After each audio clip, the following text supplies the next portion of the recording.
Hello and welcome to another episode of YGTG, or You Get the Gist. I'm Dr. Margaret Rutherford, and I'm so glad you're here at SelfWork. We're going to be talking about the power of pause.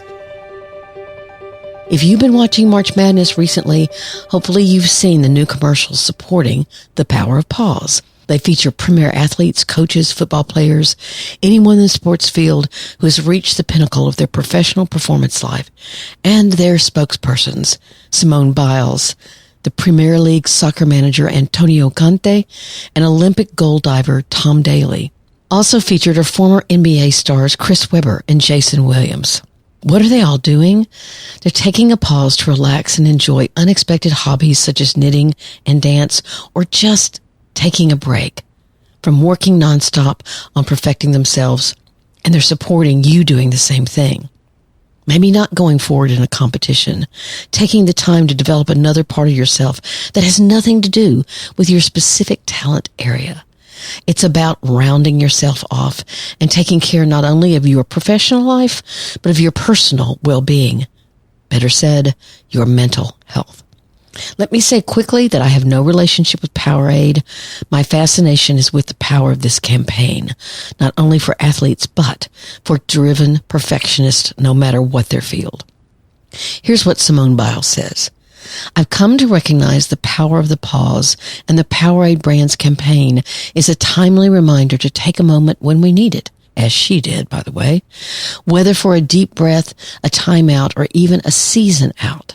We push ourselves hard physically and emotionally to achieve our dreams, but if we are not our best mentally, then we are not maximizing our full potential. I want to help encourage everybody to be kinder to themselves, because that's when we're at our strongest and we can achieve the most. Basically, Ms. Biles is saying that revealing vulnerability takes strength, and I hope what she meant by when we can achieve the most, she doesn't mean one more trophy. Showing kindness toward yourself helps you grow emotionally. It helps you heal those wounds that told you your entire worth was mixed up in accomplishment. I can't advocate for this too much. This isn't about losing toughness, becoming whiners.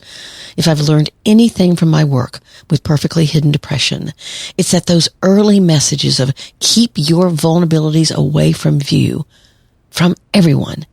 Never let anyone see that you're overwhelmed. You can't be the same as everyone else. You must be stronger, better, calmer, more proficient, more reliable, more brilliant. And the list goes on. It's a pressure cooker.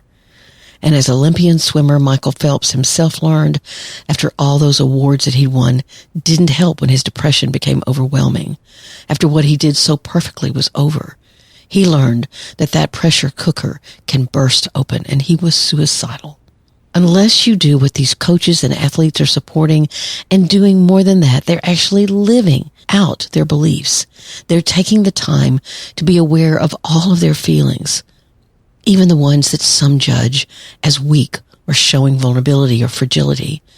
Admitting when you're tired, when you need a break. We all need a full life, not only one that's only defined by success. That's You Get the Gist. I've included the actual commercial in the show notes so you can listen to it yourself and watch and hopefully learn. Take care, and I'll see you next time. Bye for now.